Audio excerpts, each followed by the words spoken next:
everybody, this is Ted DiBiase, the $1 Million Man. And if you want to get your money's worth, stay right here because you're listening to Knockouts. How's everybody doing? Remember, everybody good? We're good, man. The intro's on. I'll bring you in 1 second. I'm breaking up a little bit.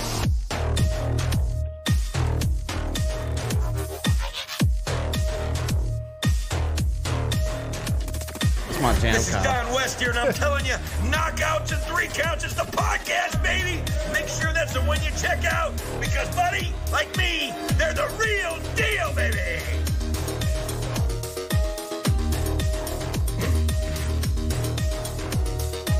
This is Jake the Snake Roberts. Just letting you know, you need to listen to Knockouts and 3 Counts, or you'll see that damn snake again.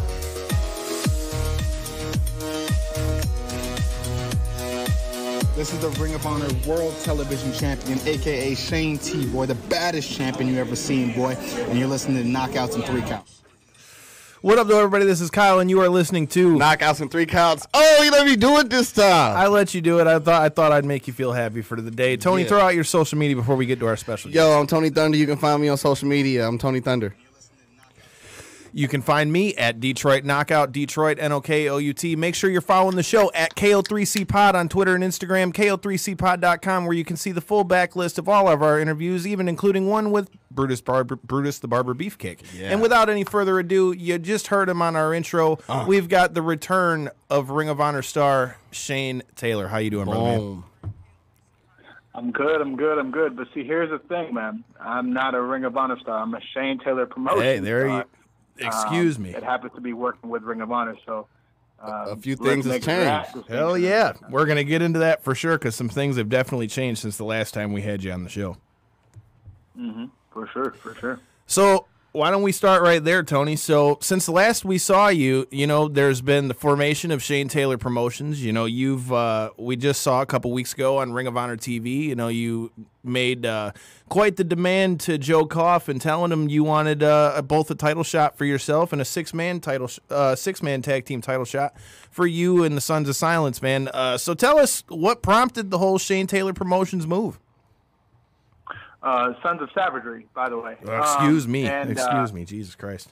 For me, it was simple. I am a guy that doesn't do well being on anybody's sideline, on anybody's bench, right? So when I can see that I'm not being put on these posters when we're going to these towns, and even as the Ring of Honor World as the TV Telling a lie to your vision. Right, bro, killing me. But even as the TV champ, my matches aren't being announced. I'm not, anywhere to be seen for people to go, oh, well, what's Shane up to? What is he doing? They don't know. And, being champion at the time, that was extremely frustrating because I'm sitting here going, oh, okay, if I'm not champ, that's one thing. But now I am champion, and you're still not doing all this stuff yet. Any other company that you want to work with, you have no problem promoting. Okay, cool. If that's what it takes, then I'll make my own company and I'll do it myself. And that's what I did. There it is. Let me ask you a question, man. With Black History just recently being over, all right? Mm-hmm. I know a lot of people talk about black cards being taken and stuff. I'm doing that, Kyle. I'm turning it down. Okay. I'm turning my phone down, man. It's being played, and why don't you tell the people about why you hate Hennessy? Why don't I tell them why I hate Hennessy? Yes. See, here's the thing. I don't hate Hennessy. I just don't like it. Okay. I feel like a lot of us, especially black folks, like we get conditioned into thinking in monoliths, right? Like you're around people for so long and you do certain things and that's just expected for you to go along with it. You know what I mean? If 9 out of 10 people around you drink Hennessy, you feel like you're the odd person out if you don't. Right? You don't feel like Hennessy is trash? It's just not good. It's not good. And on top of that, nothing ever good comes from drinking Hennessy. Boom. Name me one time you were like, oh, I drank all this Hennessy and we had a great night. Never. It's always, we got into a fight or this happened or this happened. Hennessy it doesn't lead to anything positive. You could go drink 1,000 margaritas, right? Have a good time. Everybody around you's gonna have a good time. Go drink 1,000 shots of Hennessy, like you know what I mean, go drink 10 shots and tell me how your night went. You know what I mean? Like it's just not. You can't compare cocktails like a margarita to just shots of liquor like Hennessy. If you're gonna make a margarita out of tequila, make a sidecar out of your Hennessy. I mean, you could, but the thing is, it's just sometimes it's just that alcohol. You know what I mean? Like Hennessy. Some people can drink light and be good. Some people drink dark and they lose their mind. It's just, it is what it is. All right, man. Well, I got one more question before I pass it back to Kyle. You know, why is it that you don't believe that Outkast could take out Rakim and KRS-One in a tag team battle? Fam, you're talking about two of the greatest MCs of all time.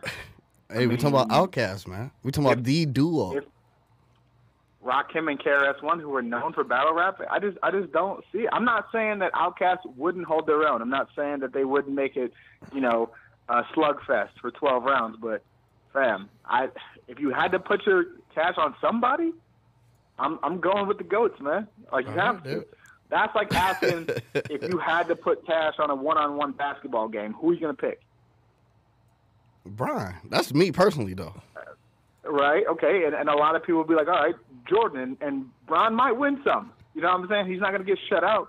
But, you know, a lot of people feel like, you know, at least 55% of the time, you're going Jordan. So this is a guy.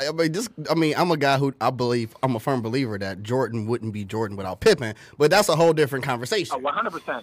Hey, that's 100%. Hey, 100%. Hey, just let me know I can kill Tony's mic anytime. No, you're all good, dude. You're all good. It's bringing some flavor to the show, man. You know, it's funny you say that because all your questions about who would win in a fight between coronavirus and Ebola with PCO and shit, that was one of the main things people were asking us about after the fucking show. That'd be a good fight. Like, you got Ebola versus Corona. That's a good fight. I feel like Ebola has the track record to back up its stats, whereas I don't think that's the case, you know, as of yet. But, you know, every 2 years, something's going to kill us all. So, you know what I mean? It is what it is. Speaking of track records, you know, you just had quite a hell of a run as a TV champ, baddest TV champ you've ever seen. So, as we go into... you ever seen, boy. I mean, all you got to do is listen to our intro. He'll tell you for himself. Damn right. As we go into 2020, you got a new decade. Like I said a little bit earlier, you know, you've laid out quite the year for yourself as it is, with already having the 2 title shots and stuff like that. So, what's your mindset for 2020? You just trying to take all the Ring of Honor gold here, or is there a bigger picture to it? There's always a larger picture at stake, and for me, everybody thinks, you know, I'm just trying to grab all this gold for individual game. And the thing is, for me, and I just did an interview about this, you know, there's still such a far way to go for African-American performers in this sport. And on the national and international stage that I'm on, I want to be able to show and lead in and usher in a new generation of stars and show exactly what we can be, you know. In any sport, you know, the common description is, oh, they're a beast, they're athletic, they're, you know, super athletes, the best pure athletes and all this stuff, forgetting the fact that, you know, some of the smartest people in the world are black people. Some of the best inventions, if not a lot of them that we use today, invented by black people. So for me, I want to be able to not just showcase the physicality of myself and my guys, but the intelligence as well. Every single person in Shane Taylor Promotions is college educated. All of us are incredibly smart. Every move is calculated. So for me, this is about putting a new face on what we can be in this sport. I am done with the old stereotypes. I'm done with shouting and jiving and the dancing. I'm done with the dancing. I'm done with all that stuff. To me, it's played. It really has no more room in our sport. You know, I'm not going to knock the way anybody makes their money. It's just for me personally and the people that I'm around, the people that I associate with, we are tired of being put in boxes. And so now it's time to do what we do and shatter that glass ceiling. With that being said, is there anybody that you have your eyes on that you would like to get in Shane Taylor Promotions? Is there anybody you've been looking at, per se, that you got your eye on? Of course, there's people all around the world. You know what I mean? But if we're talking about exclusively in ROH, there's, Eli Isom had a hell of a match against Bully, showed a lot of heart. I've been in the ring with him before. I know just how much he brings to the table, and with, being guided the right way, could be a champion for sure in ROH. When you look at, some of the people that they have in the dojo, so much talent down there. Gia Scott comes to mind. There's so many talented people all around the world. It would be, we could sit here all day and name them all, but there's a lot of people on a list that I want to check out, and we'll be adding some names here soon. Nice. So, just because he happened to just tune into the stream, so I read the interview that you were talking about. First of all, great interview. But with that said, did you get to see any of the Wrestling with Stereotypes panels that have happened, both at StarCast and, they're going to be doing another one here WrestleMania weekend? I have not gotten to see them. I've heard great things, but I have not yet seen them. I think Faye Jackson is doing one. Faye Jackson's on the one Mania weekend with Big Swole, and I don't remember the whole lineup, but I know them two for sure, at least from the wrestling world, are on that, as well as Mega Ran will be on there again, I think. Oh, yeah. Reason I bring it up, man, and if you look in the comments, I just threw it out there to Kel, dude. I think you would be perfect for that. Like, especially after reading that interview that you just did, man. Like, you talk about a lot of the things and the different stereotypes that you see in wrestling, and especially directly towards African Americans. For you, now that it's 2020 and you're starting to see a little bit more of, African Americans getting a little bit more of a shot, but at the same time, you're not seeing it on such a mainstream basis. What are some of the biggest things that you see as a whole that you would like to see changed in the wrestling business as it pertains to stuff like that? And see, here's the thing, and this is, like I said in the interview, people need to stop making the mistake that just because a few people win championships, that somehow the sport has changed or the ideology has changed. We've always been able to be second best or be promoted in certain aspects, if you do certain things with your character. And a lot of that is based on how society feels, and what they're comfortable with and what they're used to. But a lot of society is misinformed, so when you talk about, when you market to people, who think that black people are thugs and, this and that, or can just be athletes, and you put that in your programming, all you're doing is reaffirming stereotypes, right? And those things are popular and they sell because that's what people already think. That's what they're used to, right? But then you change it up, and I would like to personally see more depth of character. All of us can be anything that our counterparts can be. We can be the intelligent, bad guy who outsmarts the world. We can be that heroic, good guy that can overcome every obstacle. We can do everything and be every sort of character under the sun, just like our counterparts. All we need to do is be able to find the platforms to be able to utilize that, and the patience to be able to teach fans a new way of thinking, especially when you think about the fact that, there's so much talent out there. You mentioned Faye Jackson, you mentioned Big Swole, you have people like Keith Lee, Swerve, Isaiah Scott, formerly Shane Strickland, guys like myself, technical wizards like John Gresham and Lethal, you've got, one of the most energetic performers I've ever seen in Kenny King. You know what I mean? You have the ability to showcase any aspect of the culture that you want to showcase. It makes no sense to only showcase the same two or three in whatever variation you can come up with. But, when you think about the landscapes right now, how many dancing characters do you see? You can look at them in just about every promotion.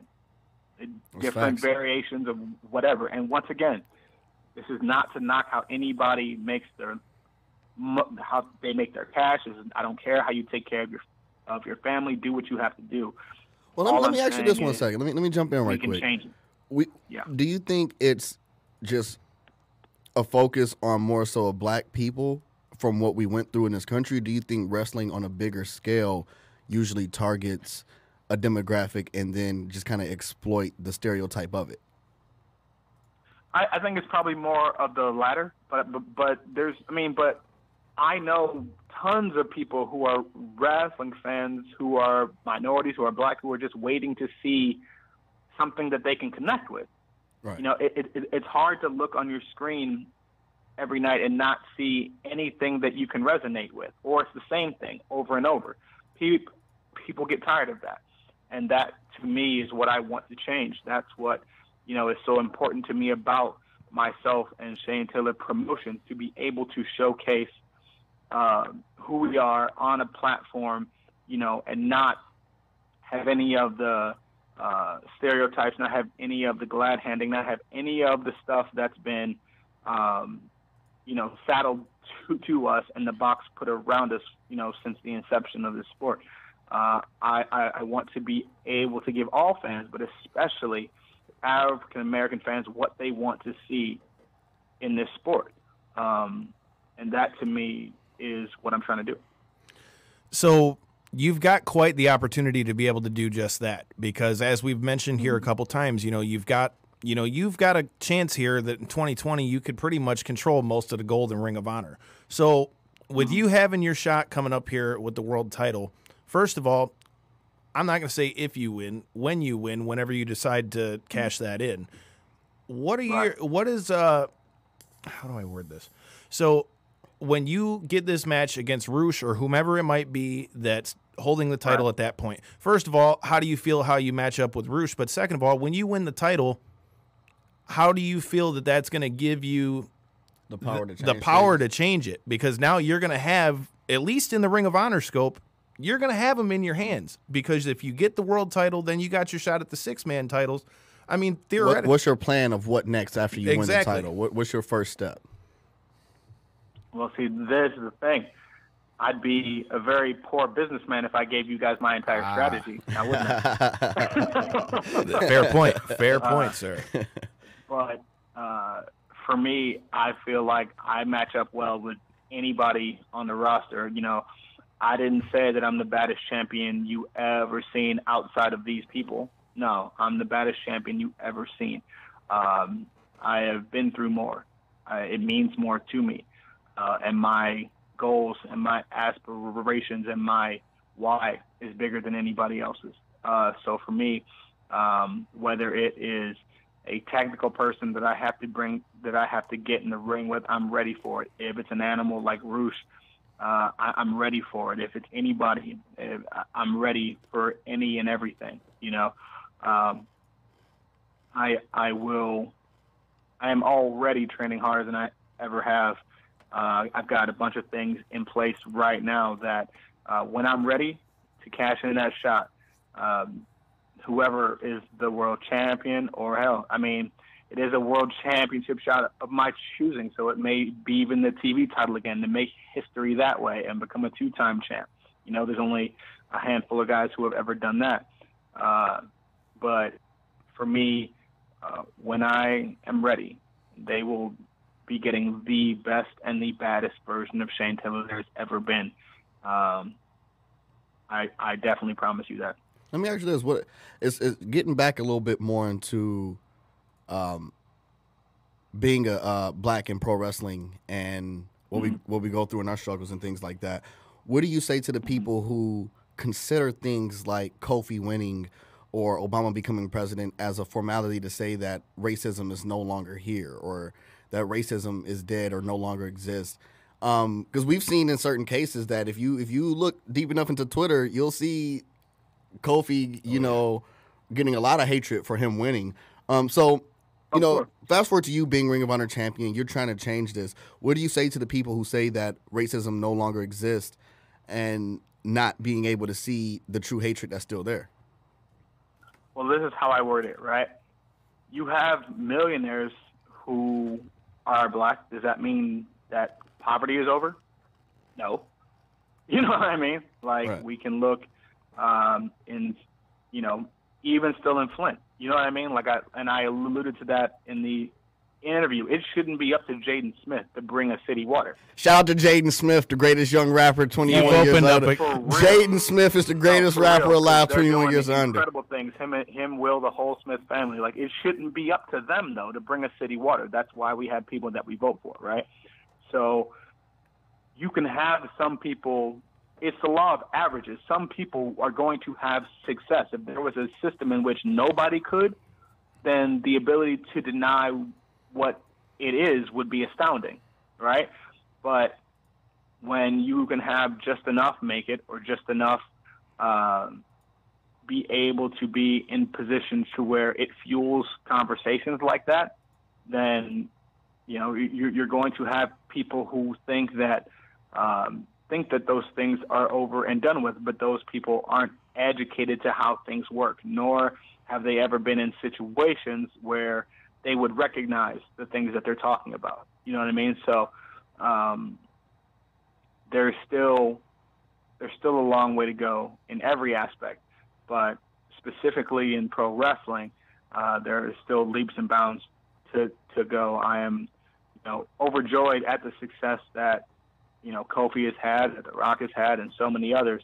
But there's still a lot more to go. You know what I mean? And, right, and I know my generation, a lot of us feel that maybe the generation before us, has had some success, but then forgot about the rest of us coming after them. You know what I mean? But we're here to make sure that our voices are heard, and that we not only open the doors for those after us, but kick them down. And I think being heard is one of the biggest things that comes with shining a light on such an ugly thing at the same time. Now, to go a little bit deeper, to really dig deep into an issue, my question would be, if you had Avant and Kid Cudi in a Cleveland street fight. No, this is a Cleveland street fight between Avant and Kid Cudi, right? Mm-hmm. Who coming out on top? No prep time. Just straight out. You know what, fam? I'm going to say Avant. Oh. Not because... Avant giving Cudi them hands? Hold on. Not because I don't think Cudi can scrap. It's because in the hood, at least growing up, if you could sing, people automatically thought you were soft. Right. So I feel like Avant's been tested more than Cudi. So I feel like no prep time, just throw hands on the spot. That's I good think logic. Avant would be more ready. That's good logic. I mean, that's a damn good point, because how many times you see in a fight where a guy gets thrown in there on 2 days' notice, or just a street fight? Imagine a dude singing while he beating your ass. They gotta be the That's got to be demoralizing. That's gotta be worse. That's gotta be worse than a man licking the blood off your neck while you in the recover corner. from that. No, You can't dude, that's recover from bad. that. Hell, Drake even said it. You getting bodied by a singing homie? Come on, bro. Yeah. If someone was singing falsetto while jabbing you in the face, it's a rap, fam. Yeah, It's you a might as rap. well lick his neck while he in the corner. I mean, lick the blood off his neck while he in the corner. Just ask Tyson so Fury. he's beating your ass and probably serenading your girl too. Yeah. You see what I'm saying? Like it's, Your blood, like the blood got your face wet, her panties wet. It's just not. It's like a bad combination of getting your ass beat. You would have to move. You got your ass have to beat move. in falsetto. You can't stay in the city after that. Hey, man, if you're in the market, man, and Speaking you're of being looking in the to city, move, man, yes. if you need to move, check out the homies at Stransky & Company Realty. Stransky & Company is a top-producing real estate team who specializes in individual strategy, over-the-top service, and continued success for their clients. They're the real estate easy button. If you're looking to buy, sell, or invest, call them at 248-563-9449 or email them at admin@stranskyandcompany.com and follow them at all their social medias, which you can find if you go to our website at ko3cpod.com or Stransky & Company on Twitter and Instagram. See how I did that there? Get yourself a house. Hell yeah, get a house. You are welcome for that segue, my guy. Hey, man, Hell of a segue. Hey. I like it.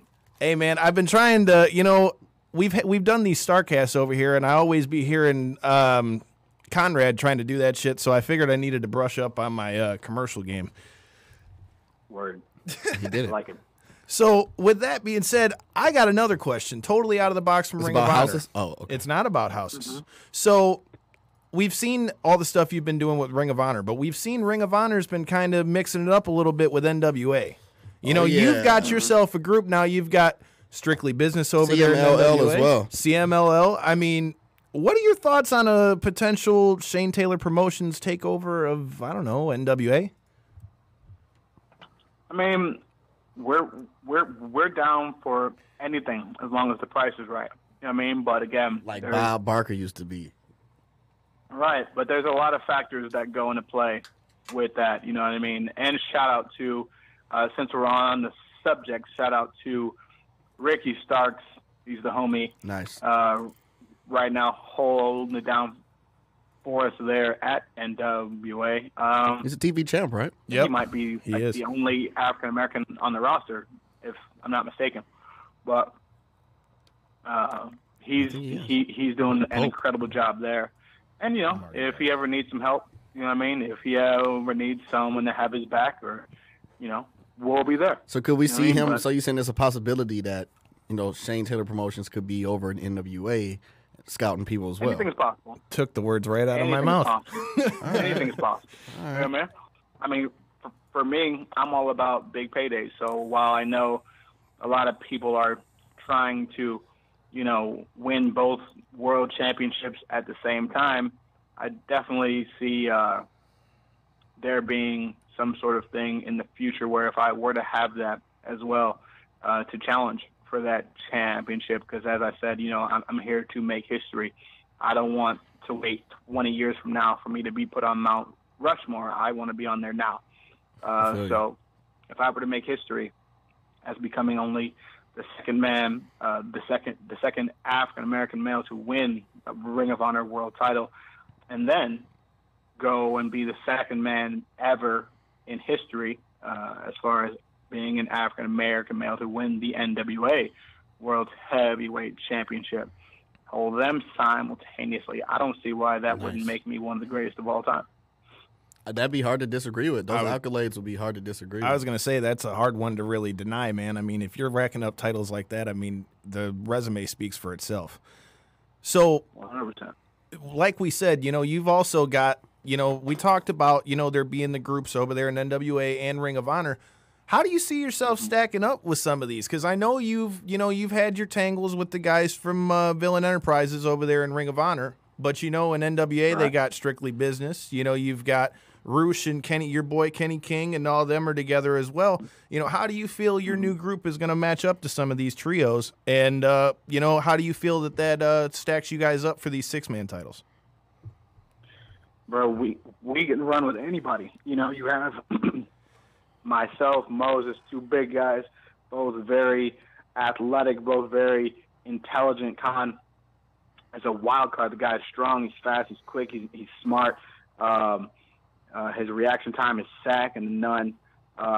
They play off of each other so well. They know each other in and out, as you would expect of any great tag team. So for us, you put all that talent on one side, it would take one hell of a team to beat us. And if they were, they definitely wouldn't do it again. So we stack up with everybody very nicely. And it's just a matter of time before we do what we came here to do. All right. Making history this year. With that being said, Shane Taylor Promotions is all about big pimping, that big dollar, right? It's all about the money. It's all about the money, man. All we right. secure the bag, and everybody eats, man. So for $5 million, Oh, shit. would you rather fight a grizzly bear that got no teeth and no claws, or 4 fully equipped? What's the word I'm looking for? The little bears. Cubs? No, the little gray bears. Koala bears? Koala bears. Thank you. They fully equipped. 4 fully equipped koala bears, or a grizzly bear with no teeth and no claws, and it's a fight to the death. You got $1 million if you win. What's Shane Taylor Promotions going for? Bare hands? Bare hands. He ain't got no claws, it's just bare hands. Grizzly. Oh, he going for the grizzly. You gonna choke him out? Is that what you going for? Dude, koalas feel are like you full of would have to. chlamydia. So you would have What to. the fuck? Koalas are anything claws to really scratch you up or anything like that. I feel like you're putting the bear at a huge disadvantage. I feel like he's got to have one or the other. Well, you could always just do what all right. Randy's So wait, talking let me about ask you: here. would you rather have the claws or the teeth? I'd rather have the claws. Oh, Because if all it takes is one thing to your neck, you know what I'm saying? It's a wrap. You can. he can't swipe his face at you though. There, he can't swipe his face at you. huh?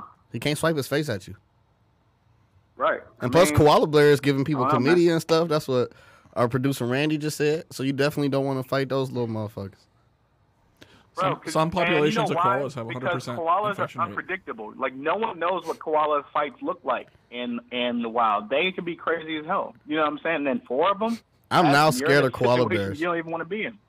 And I have a fear of koala bears. Like, I'm gonna have bad dreams that koala bears come. He's to gonna have fucking nightmares attack with koala me, bears. Listen to the sound they make? Attack me and give me You ever listen to chlamydia the and sound they shit. make? What sound they make? Bro, I can't do it. Come on, man! You gotta do it now. See it. You No, gotta man, do it now. You know, man, come on. Oh my God! I got it. All right, hold on, wait. So I'm gonna find this. The noise. So they make. you find the koala bear sounds. I'm gonna keep us on track. So since we all know you're not afraid of a good scrap, and we're talking about licking the blood off of people's necks, That's nasty. please tell me what Here your we go. thoughts were on the Tyson Fury Wilder fight. What my thoughts were? Yeah, what did you think? What was your honest opinion on the fight? As a boxing fan, I knew that Fury had a pretty good chance to win because I feel he was the better boxer of the two. What held out hope for Wilder for me was the fact that his right hand is just a gift from the gods, right? So I didn't see how Fury could avoid that for 12 rounds, but Fury coming in a little bit heavier, changing trainers, leaning on Wilder, closing the distance, making it damn near impossible for him to extend that hand and get that power shot was an intelligent game plan. He did exactly what he had to do. Now there's a lot of asterisks to this because I've then seen videos of him like with these gloves that are super floppy and things of that sort. So there may be some things that come out later. I'm not saying he did. I'm not saying he cheated or anything. I saw the floppy gloves too. Taking a look at. But did you see they had a problem with Wilder's gloves too, man? Like right before the fight, he got his gloves like 20 minutes before the fight because the first pair didn't work. They had to get him a second pair. Like they showed it in the pre-fight. They were they were trying to do that. So there was a bunch of crazy shit with that. Speaking of crazy shit, this is how koalas sound right here's here. a question though, real quick. Did anybody see them checking Fury's gloves? Oh my God. You really went and found the koala sound. Jesus Christ. He went from when he showed up at the building, his entrance coming out. Damn it, Tony. This motherfucker That went sounds like a motherfucking dinosaur. I guess that's how koalas sound. Nope. Hell no, I don't. I'm with you, Shane. I'm good on the koalas, bro. What? No, nature, you scary. I have no problem with what you just said at all because you are 100% right. They didn't show Fury's gloves getting checked at all, so I have no problem with that at all. I mean, that's a fair point. I got no argument. And then you had Wilder, who looked he was pacing back and forth. That's what tired his legs out too, in my opinion, not his costume. I agree. Him pacing back and forth, and that could have been because they're all in his ass about these gloves and checking every single detail, but they're not over there checking Fury. So he could have been like, yo, why are y'all messing with me and not Fury? And that could have played a huge role in being agitated and tense before the fight, which if you're tense before a fight, you're going to gas sooner because your emotions are high. Totally fair. I mean, there's a lot. There's a lot there, man. There's a lot there. Do you believe the shit about the suit, though? No. I mean, don't get me wrong. I agree with every point you just made, especially when you're talking about the gloves. I agree 110% because I believe that that's something that needs to be fair on both sides because if those gloves aren't I mean, look at how many people have died in the ring because of shit like that, because it's a known fact you take more 100%. shots to the head in boxing than you do in MMA.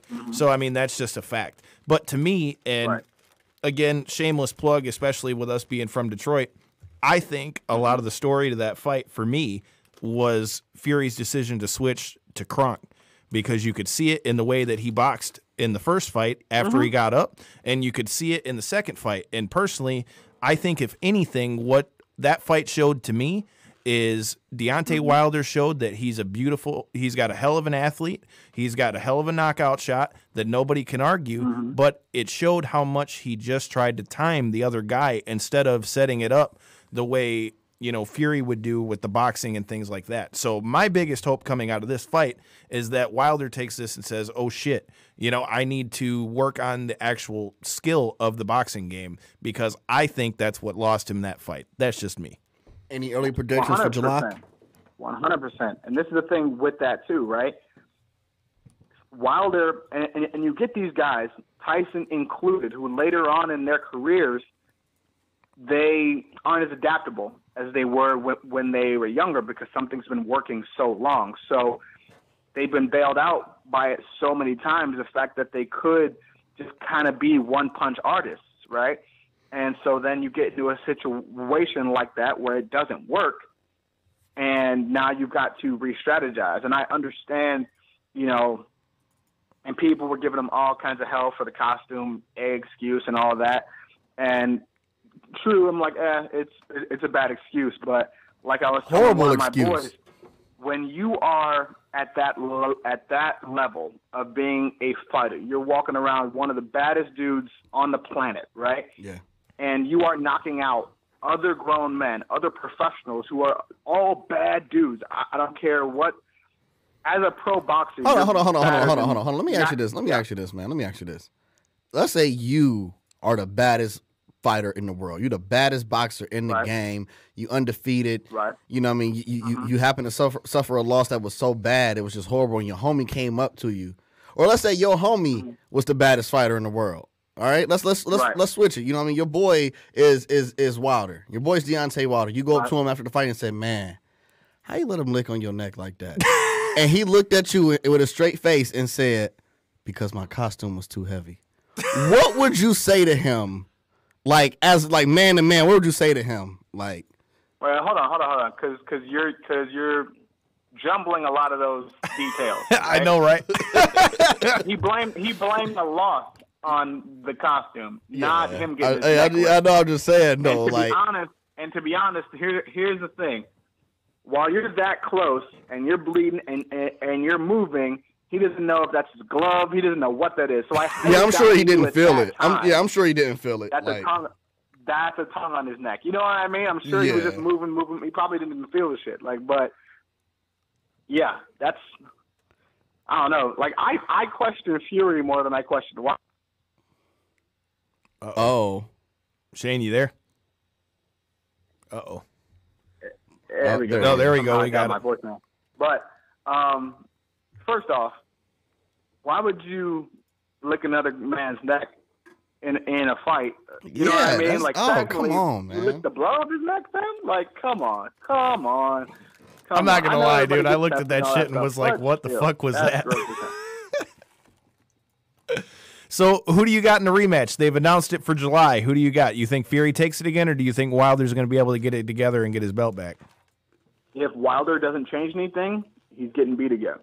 But I did hear that Floyd reached out to Wilder and told him that he had a game plan to beat Fury.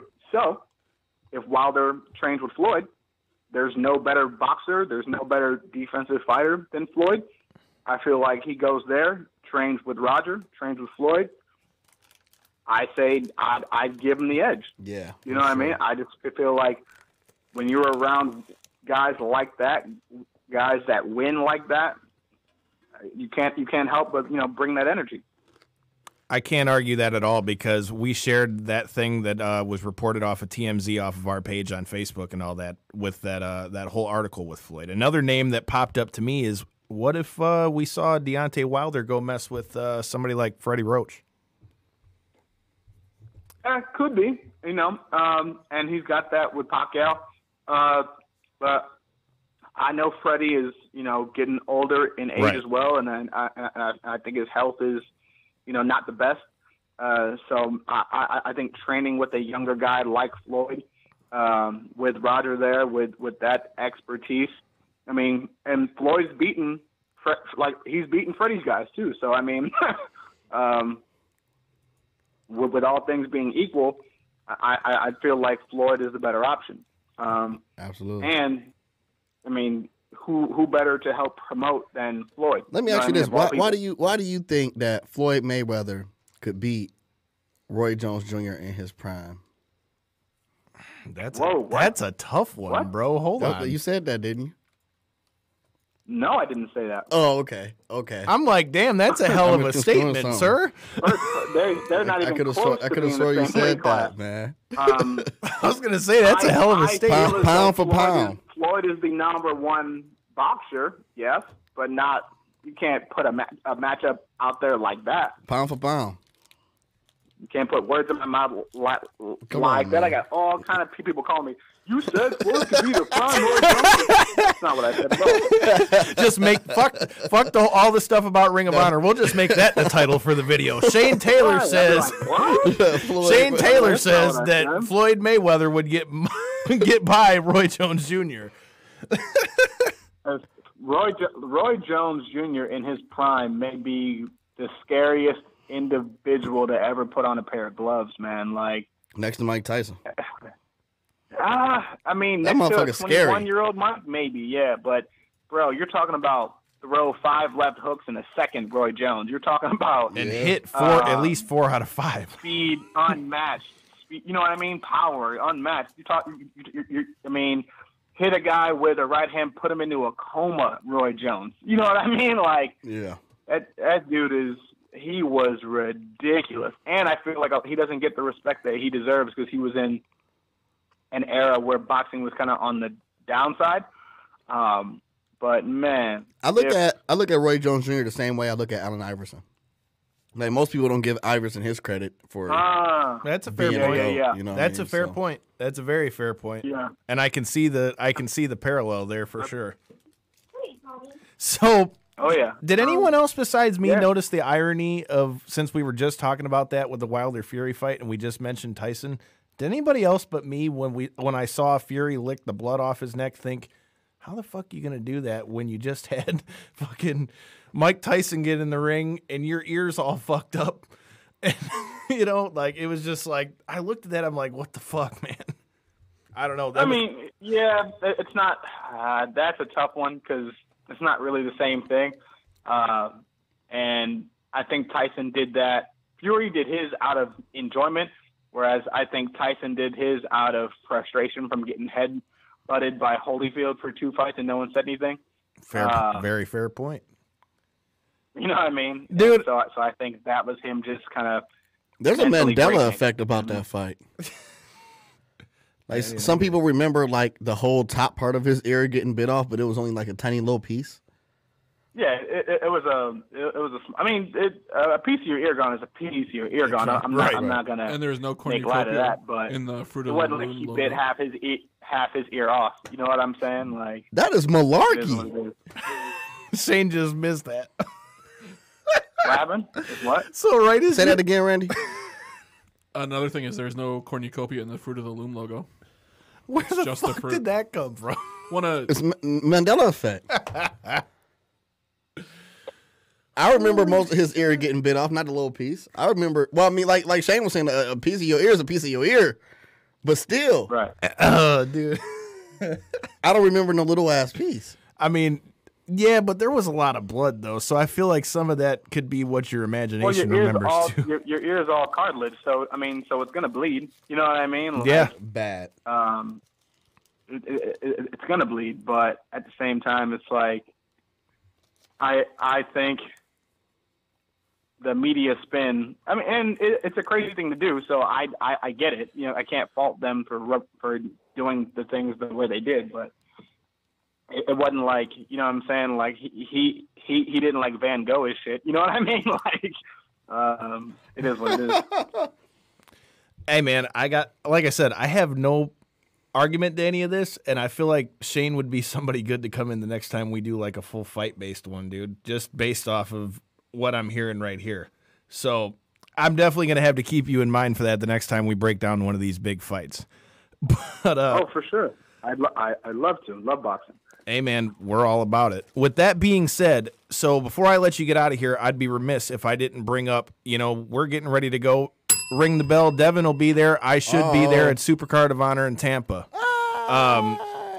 Let us know what your thoughts are now that you're starting to see, we've seen some of the guys from New Japan that are going to be on that card. You've seen the influx of NWA as well. What are your thoughts going into Supercard of Honor? Is there anything in specific you're looking for? And what do you think about having all these different places all converging on Ring of Honor?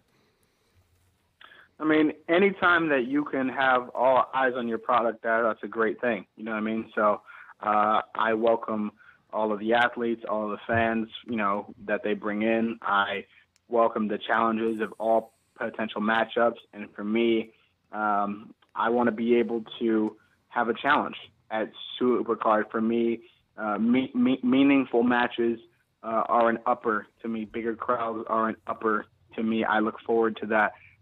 Because I want my opponents to be at their best. So that way, when I beat them, there's no excuses. You know what I mean? I want to beat them at their very best, 100% healthy at the top of their game. So when they lose, they understand that they were in the ring with the baddest champion that you've ever seen, boy. When they lose. Whoever it is, whether it's someone from ROH, whether it's someone from the NWA, whether it's someone from New Japan, which I probably doubt. But if anybody wants to with Shane T, I'm here. Don't catch that Marcus Garvey driver. Man, it's devastating, bro. Devastating. I mean, we were just sharing it out off our page earlier, man. You've been wrecking motherfuckers with that thing, man. You've got quite the lineup headed in here to Supercard of Honor. We're getting towards the end of our time, so before we let you get out of here, is there any last words you got for the people? And before you get out of here, let them know where they can find you on social media. At Twitter, at Instagram, at Shane216Taylor, ProWrestlingTees.com/Shane Taylor, all lowercase, all one word. I want to thank everybody who's ever bought a shirt, ever bought a picture, anything like that, ever come out to an event to see me. I appreciate that. Much love and respect. You've allowed me to have an incredible lifestyle for myself and my family.